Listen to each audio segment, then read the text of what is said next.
For the next while, you're going to be seeing cyclist Rachel Timoney and also my next guest, table tennis player Colin Judge, on promotional Nestlé cereal boxes in the lead up to the Paralympic Games, which are coming up in Paris next month. Nestlé Cereals Ireland is the official breakfast partner of the 2024 Irish Paralympic Team. They're encouraging the nation to bring the cheer and are offering the opportunity to win a chance to go out and support the team in Paris as well. The promotional packs are available in stores nationwide, and you will find all the details of the draw on Nestlé Cereals bringthecheer.ie. Colin, first question. These are in the shops already.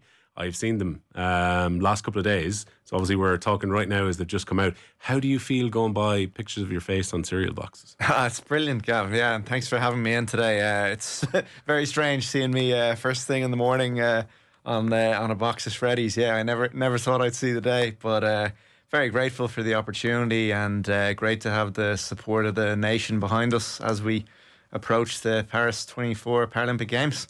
How do you feel less than 2 months out now from getting ready to go to your second Games? Because I would think Paris is going to feel quite different to Tokyo, where very different. Yeah, that was really a COVID Games. Yeah, it was, and just I think like the big difference between the two is obviously that there's going to be big crowds in Paris, and I love that. I've kind of experienced it a little bit before, like at European Championships, which was in Sheffield, obviously close to home as well, and had my family and friends at that, and loved the experience there. Performed well, got a bronze medal at the Europeans. Obviously Paris is going to be a whole other level, much bigger scale, but I'm just really excited to have my family and friends there. Who knows, I might not even get the next two games are in LA and Brisbane, so I think to have it so accessible for people to come over is brilliant, and I'm just really excited. I've been waiting. It's a slightly shorter cycle this time, obviously 3 years, but 3 years is still a long time, and I've been working really hard. I've come on a long way since Tokyo, and I'm just really excited to get going. Yeah, because we can talk about your career to date. I'm sure reclassification is going to become a really important part of the conversation, but having been at the top of the tree in Europe back in 2017, you get reclassified, you have to kind of build your way back up again. You qualify for the Tokyo Olympics, you get back in the podium at a new grade as well, and your world ranking has been moving very nicely, so you're inside the top 10. But top 8 was kind of the magic number. So that was my the goal, importance of top 8 here. The top 8, for the first time ever now, there's going to be direct knockout in the singles event, which is really tough. I probably think it's a good decision in a way, even though I might not be saying that if I get the world number one in the first round. But I think it is. It's just, I suppose it's like the able-bodied, and I think it's more professional. Before it was group stages and you're kind of allowed to play your way in, but maybe that shouldn't be the way. And look, yeah, we'll see how it goes. The draw is obviously really important, but I suppose why I was looking to be in the top 8 was to get protection in the last 16. Now I won't have that. I could face anyone in the last 16, but of course, like the draw, you can get the draw is funny the way it works. You can be lucky and unlucky, but you have to just bring your best no matter what, and control the controllables. And I'm feeling good about it. Like I've had a good result there at the Czech Open a few weeks ago, my best of the year. I finished second, and I've beaten a lot of the players in the top 8 before, so there's no reason why I can't do it on the big stage. And I'm just I'm confident and feel that I'm on form. It was kind of a little bit of a difficult start to the year. I hadn't competed since beginning of November. Kind of took me a while to sort of play my way in, but I'm just really happy now to have performed well in Czech, even though it wasn't enough to make it to the top 8. I feel, if I perform in a similar way, and hopefully there's still 2 months to go, so I'm obviously training really hard. I think I've every chance to bring home a medal. Well, no better time to be in good form. The knockout draw, the fact you could get the world number 1 in the first round after it's not easy. 3 years of work to get to this point. Yeah. I think back to when you won the European gold back 7 years ago, you didn't start off well in the pool stage. No, you kind of had to drag your way back. Yeah, which gave you that, I guess, a little bit of a safety net. That's very true, actually. And I remember that so well. I'd won 2 events previous to the European Championships. I won, I think it was Spain and Spanish and German Open, and then I went in and kind of felt good going in, but obviously slipped up in my first match, and then kind of felt that I had nothing to lose, and it went very well after that, obviously. But this time there's no room to slip up. You really need to, from the first ball, you need to be ready to go. So look, I'm very aware of that going 2 months out, and yeah, I'm working with a psychologist now to just sort of something that I maybe haven't been good at over the years is kind of getting going from the first ball. I'm kind of a good fighter, and I tend to outlast players a lot in the points and in the match. But now I know the importance of a good start. When you've only one chance and losing isn't an option. So look, we're working towards that, and it's the same for everyone at the end of the day. So I think I've a positive mindset and good way of looking at things. Yeah, I was listening to you with the Talking Bollocks guys a couple of months ago when you were on the podcast, and maybe a slightly different interview maybe to the one we're having now. But I thought it was interesting. You started off with a question that maybe got to the core of you as an athlete at the start. So you were asking the guys questions kind of to maybe get their mindset before you started the interview. And you said, if you could go back, do you guys reckon that I would swap having all 4 limbs versus winning a medal at the Paralympics? And you said with no hesitation, you take the medal. Yeah. I mean, it's like I was born with one arm and no legs, and I don't know any other way, and it's sort of a big part of my identity. And obviously being a para-table tennis player is also a big part of my identity and has shaped me a lot as a person. So yeah, it was I didn't really have to think very long and hard about that question. It was like being a para-table tennis player, and my disability is part of who I am, and I wouldn't have it any other way. And I'm just really grateful for all the opportunity that has come my way, and very grateful to my parents who have helped me so much in my earlier days, especially like the teenage years, which was so difficult, like growing up with one arm and no legs in an able-bodied school. I'm just so grateful that they sort of gave me that mindset and the belief that I could do, firstly in table tennis, and then the success that I achieved in table tennis definitely translated to other areas of my life. And yeah, I wouldn't have it any other way. I love my life, and I'm very grateful for all the opportunities that I've had. And I'm just hopefully now I can take them as they come to me. And for anyone who might not be familiar with your story, you were the first person in this country who had been born with one limb, so no legs, one arm. Your parents had no idea beforehand. Doctors were, I guess, pessimistic about what your life was going to be like. Yeah, but there seems to be a determination both for you and the parents to not let that define you then. Yeah. Well, it was my mum and dad in the earlier days. I suppose they didn't have a choice. Like they'd had a kid with one arm and no legs, and there was no social media and no awareness of my condition, at the time. But I think they just, I don't know, they always felt that I could be better than maybe what people thought that I could. I could be more independent than people thought that I could. And, little by little, I became independent. And, I think table tennis was probably the start of me sort of achieving goals and things that I never thought were possible. And, I think once I started to achieve those small goals that I set for myself in table tennis, I sort of boosted the relationship that I had with me. And, then I sort of 5th and 6th year came around, I remember, and even though my mum and dad were happy that I was doing well in table tennis, they kind of they were very keen for me to do well in academics as well, because they knew that I needed something to fall back on. And I worked really hard then in 5th and 6th year, and I remember speaking to my guidance counsellor and telling him that I wanted to study actuary in UCD, and remember him looking at me like I had 3 heads, but I suppose my whole life I've had people tell me that I can't do this and I shouldn't do that, and if I'd listened to them I never would have been able to do much at all. And I'm just grateful that I had my parents' support and the belief in myself that thankfully I could get into the course that I wanted and graduate 4 years later and get a really good job in KPMG. Yeah. And then decide a few years after that, you know what, actually, I'm going to put this on ice because I want to be a full-time athlete. Yeah. And that was another tough decision that I had to make. That was around the time of the reclassification, which we'll probably talk about in a few minutes. But I mean, at that stage, I was working sort of long hours and studying a lot. And, table tennis and the Paralympics was always my dream. And I just felt that I couldn't commit myself the way that I wanted to.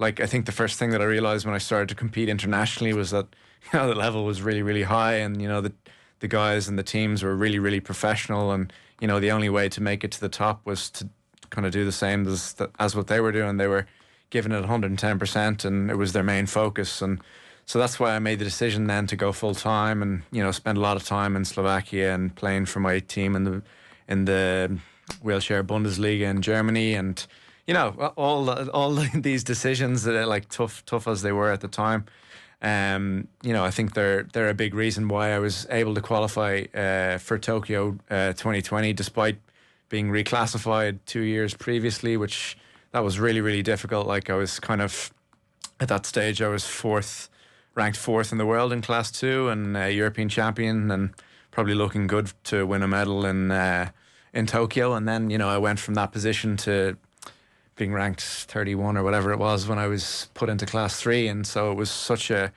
big adjustment. I not only lost my ranking, but I was competing against athletes considerably physically stronger than me. And, funding was obviously, I didn't meet the criteria for the top funding anymore. And, worst of all, I'd missed Rio by one place, in class 2 back in 2016.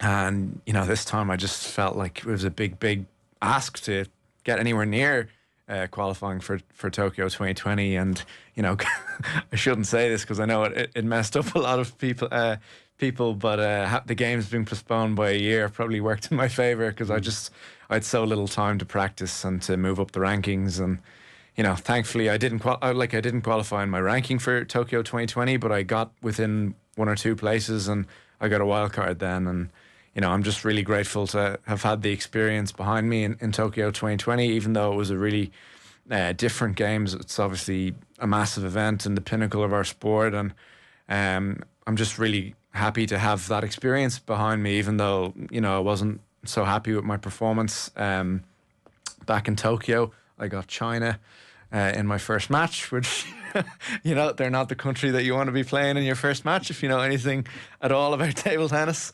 But, as I said before, we can't control the draw. But I think I sort of came home with a motivation from Tokyo 2020, similar to the motivation that I had after making my international debut. I really felt that I have to ramp it up and I have to, be able to do more, take it to the next level. And I'm just, I think I've done that over the last 3 years. I've come on a lot as a player, and obviously, my results speak for themselves. I'm back into the top 10 on the podium at a major tournament, which was the first time in 6 years, since I won the European Championships. So, I think I'm in a good place. I've just had a good result in Czech, and I'm just really, really excited for what the next 2 months holds. Yeah, because I think when it comes to that determination, I remember talking to Mark Rowan, who had won double golds in the London Games and had done so well in the H1 hand cycling, and then he got reclassified after that. And his decision at that point, look, you were a bit younger when you were reclassified, so maybe you had a bit more time, but from his point of view, he said, I'm just not going to be able to beat the other guys. He was going out with guys who were just going to absolutely hammer him. So he thought, I can be world champion, I can be Paralympic champion, but unfortunately, this is probably a death knell for my career. You're going up against guys who've got 2 arms in the different class. And I'm sure when you were originally classified, you probably thought that your results weren't going to change your classification. Yeah. I mean, I suppose, when I was in class 2 and the reclassification happened for the first time, I was obviously shocked about it, but I think I had a bit of an ego. I was one of the best players in class 2, and I kind of felt it's not going to make that much difference. But then, over time, I quickly realised I was at a disadvantage physically. My game and the way that I played in class 2 wasn't good enough anymore to be ranked 4th in the world like I was in my previous class.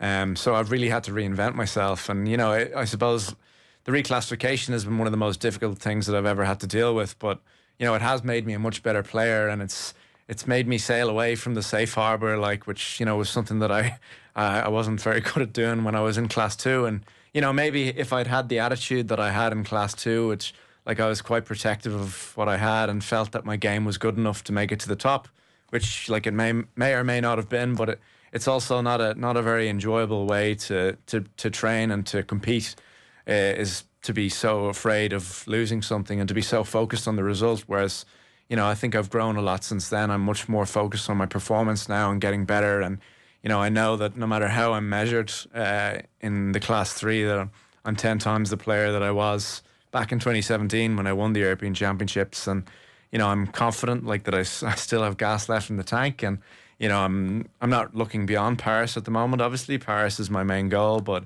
I feel that I can continue for LA and that I have a lot more to give to the sport. And I really believe that I can make it back to where I was when I was in class 2. You ultimately were going to appeal it unsuccessfully. Yeah. So when they moved you from 2 to 3, was that purely from your results at the table, or what was the reason they gave you? Yeah. I mean, I suppose classification is a really difficult one. I suppose why I was so bitter about the decision was that it was made within 10 minutes. And I've seen, some of our pathway players be classified over the last few years, and, their classification goes on for over an hour. And, they were able to make the decision, after I'd won the European Championships, they were able to make the decision within, I think it was 8 to 10 minutes. And, this seems like an incredible way to make such a big decision. Because obviously it's the same as for Mark Rowan and for me, them changing my classification like that is it's turned my career upside down, and it's completely changed the last few years. It's affecting rankings, ranking, the amount of money everything. that everything. And that's the big sort of gripe that I had about it, was that, I felt, that the decision was made before that I ever went into the room, because you can't really make a decision like that in 8 minutes. I know they'd seen me obviously win the European Championships, which was one tournament. I'd also struggled in Class 2 for 7-8 years and never gotten any results until 2017. And look, it's, as I said, I've come to terms with it, and I do understand the decision. I was stronger in a way than a lot of athletes in the class. Yeah. So yeah, I am probably the higher end of 2 or the lower end of 3. Disability is a really difficult thing to quantify, and the system is not perfect, that's for sure. There's some people who are lucky and some people are unlucky. I'm obviously one of those that are unlucky, but no matter what, I love table tennis, and I'm glad that there were times, especially in the beginning, of competing in Class 3, where I was losing to players that were ranked 37 in the world, and I really felt like giving up. But I'm just so happy that I hung in there, and I'm just grateful that I've made it now to 9-10 in the world and beaten some of the best players in the Class 3. And like I said, I'm learning all the time. I've played all of the top 10 only recently in the last couple of months. So I am, even though it feels like I've been in Class 3 for a long time, I am relatively new in the class, and I'm still learning, and still my game is still evolving. And I feel, like I said, I should have been in that top 8 for Paris 24, but that's going to be a big goal. Now, maybe if I get a good result in Paris, I'll be top 8 directly, but that'll be my goal next year, is to get into the top 8, to win another medal in European Championships. But yeah, Paris 2024 comes first, and I'm really confident that if I perform well, that I can beat nearly anybody on my day. And I'm just really excited to sort of pushing myself to the limit over the next 2 months and see where it takes me. Can you tell me a bit about the challenge about going up against, say, Class 3 athletes straight away? Because what I would see from some of the videos that I was watching, you're playing against some players who actually have more mobility with their chair, because they're able to use both arms, and you're using your left hand. Yeah. And I would think that had to be incredibly difficult when you were starting out. Huge adjustment. Obviously in Class 2, the guys, even though they could move and I couldn't, they're not able to move nearly as quickly as they are in Class 3. And I think another big disadvantage for me and advantage for a lot of my competitors is they have the left or the right arm, and they can sort of swing and they use their momentum on their forehand, so they have a lot more power than me, whereas I play predominantly from my wrist and my forearm. I can't create space as well as a lot of the guys in my class. But I think the movement thing is just, it's so difficult. If they play short in my forehand, my whole wheelchair moves, and then I'm over the table, and it's so difficult to readjust from the point. Because our coaches back in school would have always taught you to stay as far nearly from the table as possible. Yeah, you should be a racket's length away from the table, and because obviously, if you're over the table, you can't do very much. You don't have very much time to react. Table tennis is a fast game as it is. You don't need to make it any faster. But I suppose I've had to change my game. I've really focused on my serve and my first connection in the point. I've worked a lot with my coach on that, because it's so important. That the points sort of get set up quite well for me, because as the point goes on, I can be exploited quite easily, and a lot of the guys can move quite well. How do you counter against that? Yeah, I think a lot of it comes from the serve and the receive, the first connection, like I said, and just being in control of the point early, and my game is primarily defensive, or as it was before, but now I've worked a lot on my forehand and being more aggressive with my defensive rubber that I play in the backhand, and playing the ball out long, trying to get the ball back long for me so that I can attack, rather than I don't want to be in reaching at the table and then I'm off balance immediately and difficult to get find my momentum in the point. But yeah, we're working on all these things all the time. There's so many different styles in class 3, like there was in class 2 as well, but it's a different level in the new class. And even even though I loved sort of winning the majority of my matches, in my later years in class 2, it's such an exciting class to be in. I think it's the strongest wheelchair class. It's the most varied. It's just brilliant, and I love competing in class 3. Like, it's every match is hard. It's even though my ranking is higher now, I'm ranked 9th in the world going into Czech. I was the number 1 seed in my group. There were 2 players like playing really, really well in my group. I had to battle. I won 3-2, 3-2, so could have lost in the group easy. Every match is difficult, and every match is a challenge. And having to rethink your game as well. You talk about giving those extra few percent. Yeah. I presume that's actually helped your game to come on a bit too. Massive. And like I said before, when I was in class 2, I was quite stubborn. I felt like my game was working, which like it was to an extent. But you always need to improve and evolve, I think, and especially when you compete at the top level, because if you don't do that, your competition's going to catch up because they're evolving and improving. And there's a lot. Like, I'm not going to say there's a lot of money in the game, but like there's money. It's the sport has come on so much since I made my international debut in 2011, I think it was. Like they're professional coaches, professional athletes. They're looking at video, they're working S&C, they're really, really professional, and they're always trying to improve and gain an advantage some way. And if you're not trying to do that as well, you're going to be left behind. And I think like it was quite obvious to me early on once I was reclassified. I need to do things differently here, and I need to risk more.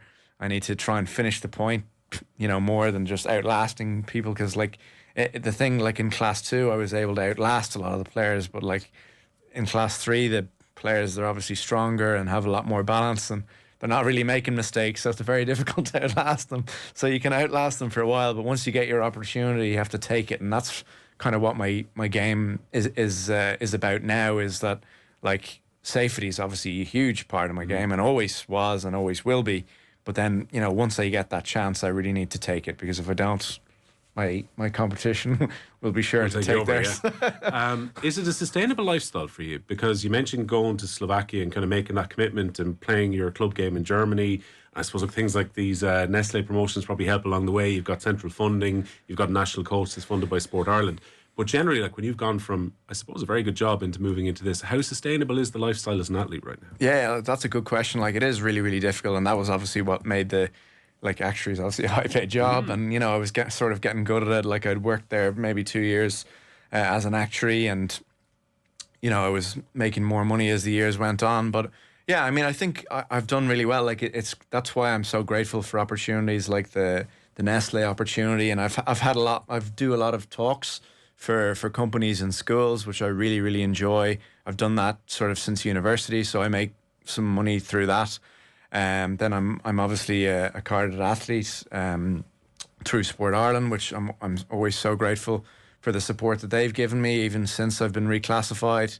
They never stopped funding me, which I was grateful for. There were probably times where I didn't meet the criteria. But now I'm thankful, I'm grateful that I do meet the criteria, that I'm back to near where I was before. But like, to answer your question, it is difficult, and I think maybe it's easier like in an Olympic year, Paralympic year. Us Paralympians, we get more attention, maybe more opportunities. But it's a 4-year cycle. The other 3 years can be very, very difficult, and I want to be a full-time athlete, but it might be difficult. I might have to do a part-time job or a full-time job. Dublin is not cheap. I'm paying rent. Like, it's hard to get by. Like, but I am really, really grateful for the support of my family and friends. I've a GoFundMe. They've been really, really generous, and I've got sponsors as well. Obviously, they've been really, really generous. I wouldn't be able to fund my training, my competitions. Like, the entry fees have just gotten more expensive and more expensive as the years have gone on. So it is. And then obviously my one-to-one training, my rent for the hall. There's so much. There's equipment as well. There's so much to think of and to pay for. And like I said, I'm doing well this year. I'm really grateful for all the opportunities that I've had. But like I said, after Paris, it can be difficult there's there for a few reasons. Like there's post-Olympic blues, obviously, but it's not that we're forgotten about, but maybe we're out of the limelight a little bit. There's less opportunity in the months after Paris and maybe even the years after Paris. But look, Paris sport has grown a huge amount. There's more and more opportunity, and hopefully that I can take some of those opportunities given to me over the next few years, and because I want to be full time, I want to give it everything. And like I said, Paris is my main focus, but I don't want to stop there. I feel there's gas left in the tank, and I really want to be in LA 2028 as well. Yeah. Do you feel like a bit of a trailblazer as, the para table tennis player here for the country, essentially? And I remember hearing a lovely story that you told before where, because I suppose the pool of table tennis is quite small in this country, you were playing against able-bodied players, and a mother had come up to you and said that her kids had got interested in sport because they saw you playing. Yeah. That was amazing. Yeah, that was kind of in my earlier days, and that was a big reason why I couldn't believe that I'd inspired two kids to play sport. And I went away from that evening, and I started to think about the impact I could have if I did some motivational speaking. And so that's why I go to a lot of the schools, and whether they're able-bodied or disabled, I go to companies as well and try and inspire people. But I'm also, there's a pathway program, which is the program down from high performance, and there's a development squad as well within para table tennis. So we do have a lot of players. There's a few players now in the pathway program that'll be looking to try and qualify for LA 2028. And I suppose funding is an issue for them as well. I'm lucky that I'm high performance and I get funded. But I think it's really important that the development team and that the pathway guys get supported as well, because it's the only way to make it to the top. They need to play as much as possible, probably more than I need to play, and they need to get that experience, move their way up the rankings, which is, it's a slow process. I know myself. I've done it twice, so it's not easy. You need to play as much as possible. You need to train hard. You really need to be full time, to make it to the top, and it's just difficult from that point of view. But I do have a team. I've an amazing coach, and the program has come on a really long way over the last few years. There's much more participation, and it still needs to be better. And hopefully, if I can get a big result in Paris, I could attract a bit of attention to the sport, because I think it is a brilliant game that kind of lost a lot of popularity maybe over COVID and before that. But I think now we're on the way back, hopefully. And I'm always trying to encourage people to play table tennis and to try and give back a little bit, because table tennis has just been such an incredible sport for me. Because the reason you pick up the paddle is probably very similar to many other people, which is you were able to beat your brother. Yeah. That was the reason in the beginning. I'm a competitive person now for sure, but I was competitive back then as well.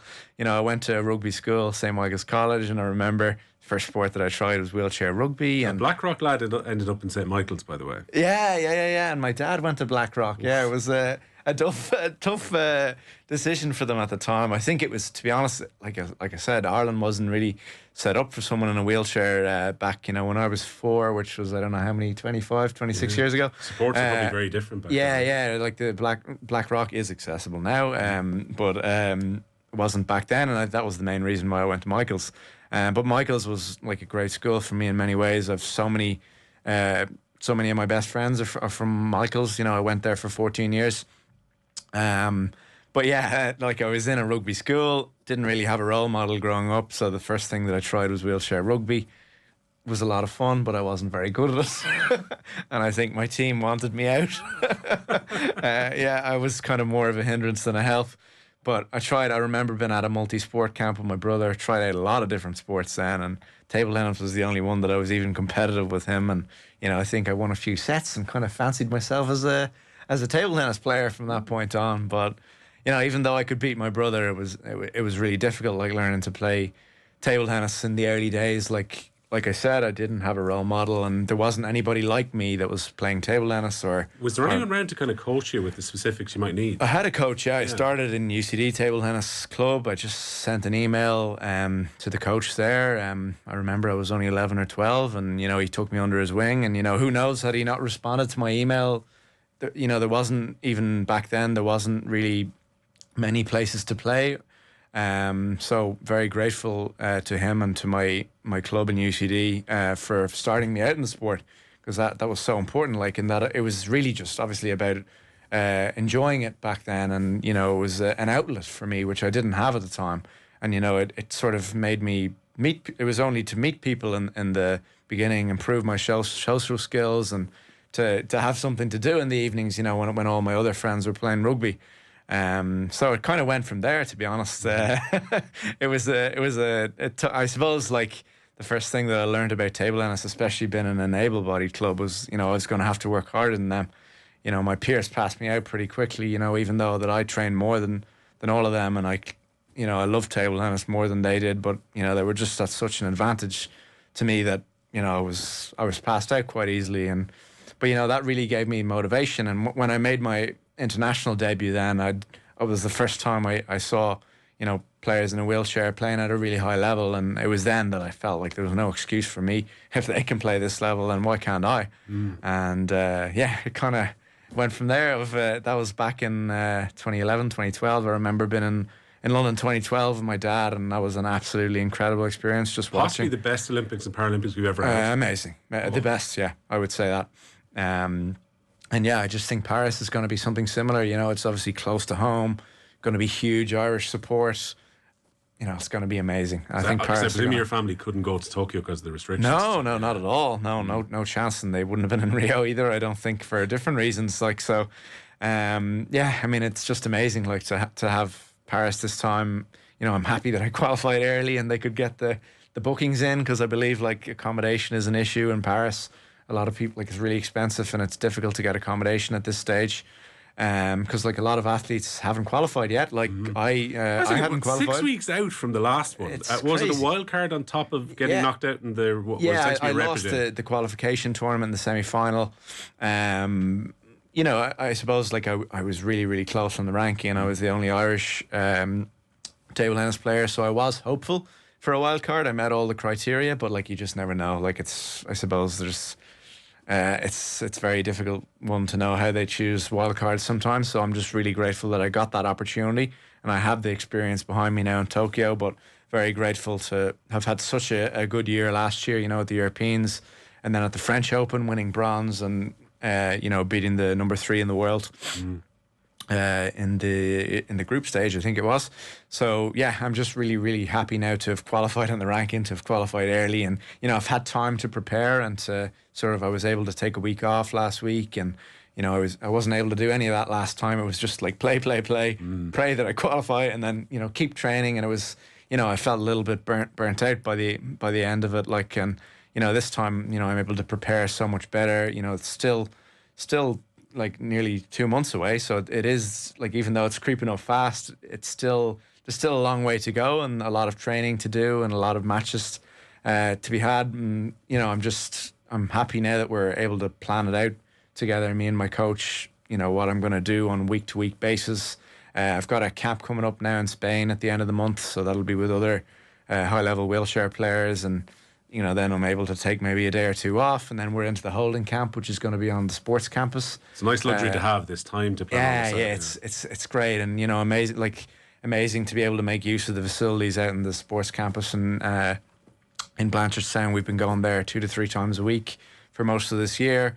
My holding camp is going to be there. I kind of maybe originally thought that it would be in Paris or in France, but, like, there's no reason. You know, we've got all the facilities here, and, you know, we've got a lot of support, and I think, you know, the guys at Paralympics Ireland and Sport Ireland, like, they probably have a lot more. It's a short hop, it probably makes it a bit easier. Yeah, exactly. Yeah, and they probably can control a lot more, you know, in the sports campus than they could in some city in France. I don't know.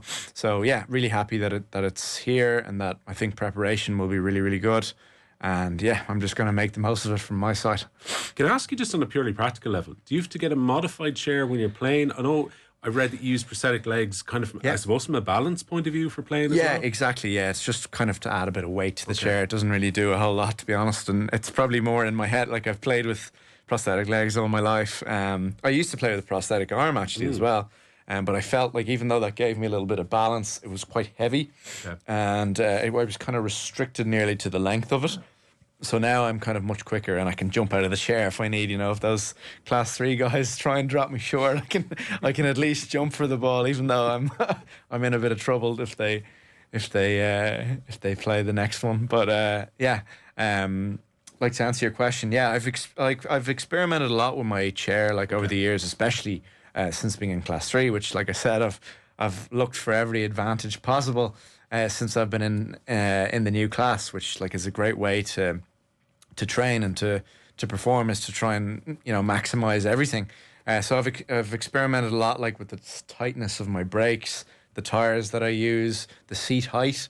Is really, really important. I kind of thought like, oh, it's better if I'm really, really high, because then I'll have good reach. But then the balance goes, and I was sitting too low before, so like I didn't have very good reach at all. I had really good balance, but I think I found that kind of happy medium now between having good reach and good balance, like being quick at the table, being able to reach those shorter balls, but also being able to recover and not to lose my balance as much. So I'm really happy with my wheelchair now. Actually, I really like it. I got a new wheelchair about just over a year ago, and I've had a lot of good results since then. So I won't be changing anything. No, don't experiment. It's like in a new pair of boots before a game or something. Yeah. No, I'm happy with what I have. Maybe after Paris things can always be improved, but I'm really happy with what I have at the moment. And yeah, I think it's really, really important. And it's something maybe that a lot of players don't really pay much attention to. Is their wheelchair, like, which is just so important. Like, you can customize it, and you can change the height that you play, and you can, like, if your wheelchair, you want it to move faster, or you want it to be a little bit more stable. Those small changes can make quite a difference. Make a huge difference, yeah. And especially for me, like, who's at a disadvantage physically, I really need to make the most of my chair and my racket as well. I've experimented a lot with that over the years, and the rubbers that I play with. There's so much to think of, outside of the training.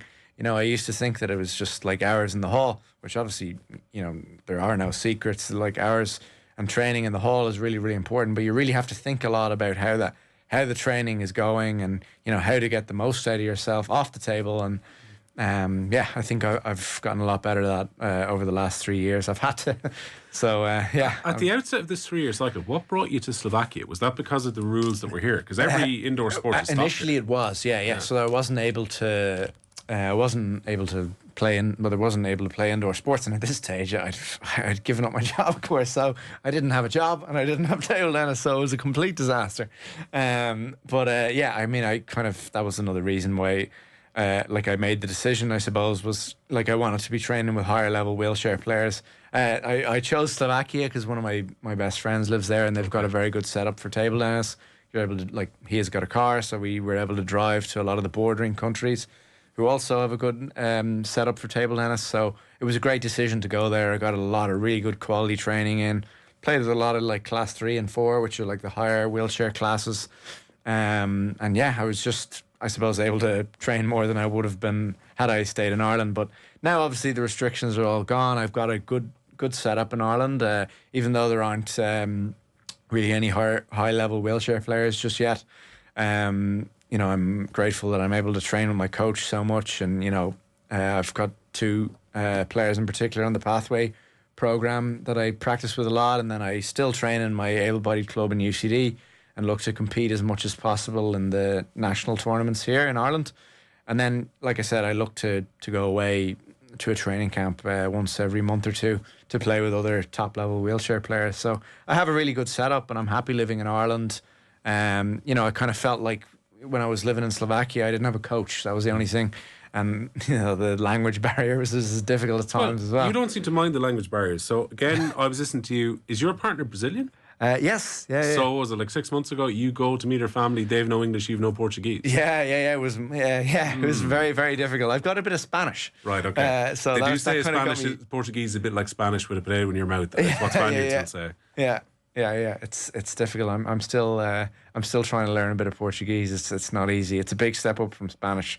If anyone wants, it's difficult. It takes a lot of commitment. So I need to get better at that. Well, look, that's an extra challenge which you can put onto your plate. Something to do, in between all the hours of actually preparing for Paris as well. Yeah. To finish out, the one question every athlete hates being asked: what is your target for Paris?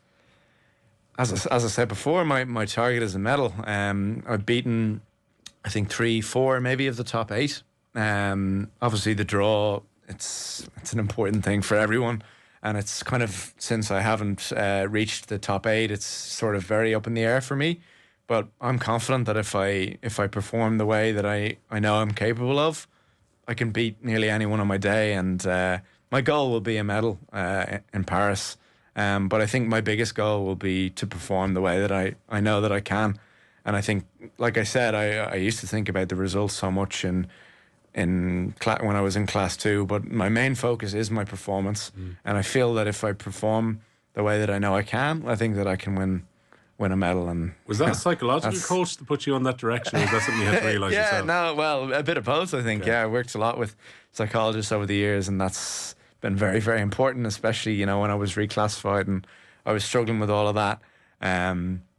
But yeah, I mean, it's the only way, I think, to look at it. I mean, you have to control the controllables. I can't control the draw. I can't control who I play against. I can't control how they play. Yeah. I can only do what I can do, and I can control my game plan and the way that I play. And if that's not good enough, that's not good enough. But I want to give myself every chance to do that. And I think that's my main focus over the next 2 months. And I think if I do that, I'm in with a good shot. Well, look, it's great to see you in the official Paralympic gear ahead of this a couple of months. I love the kit this time. It's really, really nice. Yeah. Adidas, very, very good. I like what I've seen so far. I haven't seen it all yet. Hopefully we'll get it in the coming weeks. But yeah, it's becoming real now, isn't it? Like the kit's been released. We've all seen it. It's not all of us have been announced, but I've been announced. It's becoming real, like I said. So I'm just really, really excited to get over to Paris and to perform in the way that I know I can. Well, look, best of luck over the next 5 or 6 weeks, tapering everything down towards as well. And great for coming in to have a chat with us, and thanks a million. Thanks so much for having me, Gav. I've really, really enjoyed our chat. Great stuff.